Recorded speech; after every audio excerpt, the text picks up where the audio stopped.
Hello, ഇത് ഞങ്ങൾ മ്യൂസിയത്തിൽ പോയപ്പോൾ എടുത്ത വീഡിയോ ആണേ.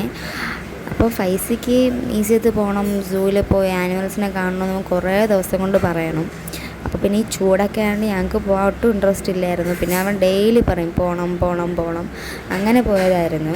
പോയപ്പോൾ അങ്ങനെ ഒരുപാട് ആനിമൽസ് അങ്ങനെയൊന്നും ഇല്ലായിരുന്നു, എല്ലാ ആനിമൽസും അവിടെ ഉറക്കമായിരുന്നു. പിന്നെ ഞങ്ങൾ ടൈഗറിനെയും ലയണിനെയൊക്കെ കണ്ട്. പിന്നെ ഈ സ്നേക്കിൻ്റെ അവിടെ ഒരുപാട് സ്നേക്ക് ഉണ്ടായിരുന്നു, ഒരുപാട് വലിയ വലിയത് അനാക്കോണ്ടയൊക്കെ ഉണ്ടായിരുന്നു ഗൈസ് അവിടെ. അതിനുശേഷം അവിടെ നിന്ന് പുറത്തിറങ്ങിയപ്പോൾ എനിക്ക് ഫ്ലവേഴ്സ് എന്ന് പറയുമ്പോൾ ഒരു പ്രത്യേകതരം ഇഷ്ടമാണ് ഫ്ലവേഴ്സിൻ്റെ അടുത്ത്. അതെന്തെന്ന് എനിക്കറിയത്തില്ല, ഞാൻ ഭയങ്കര ഒബ്സസ്ഡാണ് ഫ്ലവേഴ്സിൽ. അപ്പോൾ ഞാൻ അവിടെ ബൊഗെയിൻവില്ല കണ്ടു. അപ്പോൾ അതെനിക്ക് ഭയങ്കര ഇഷ്ടപ്പെട്ട്. പിന്നെ അതുകൊണ്ടാണ് അത് കാണിച്ചത്. എനിക്കെൻ്റെ വീട്ടിലിതുപോലെയൊക്കെ സെറ്റ് ചെയ്യണമെന്നുണ്ട് ഗൈസ്. അങ്ങനെ പിന്നെ അവിടെ നിന്ന് ഇറങ്ങി ഓട്ടോ പിടിക്കാൻ നോക്കിയപ്പോഴത്തേക്ക് അവർ നമ്മൾ നോർമലി കൊടുക്കുന്നതിനെക്കാട്ടി ഒരുപാട് റേറ്റ് കൂടുതൽ പറയാണ്. അതുകൊണ്ട് പിന്നെ ഞങ്ങൾ അവിടെ നിന്ന് ഓട്ടോ പിടിച്ചില്ല, പകരം ഊബർ ബുക്ക് ചെയ്ത് വന്നായിരുന്നു. ഊബർ ബുക്ക് ചെയ്തപ്പോൾ നല്ല റേറ്റ് കുറവുണ്ടായിരുന്നു, അവർ പറഞ്ഞതിനെക്കാട്ടി ഒരുപാട് റേറ്റ് വ്യത്യാസം ഉണ്ടായിരുന്നു.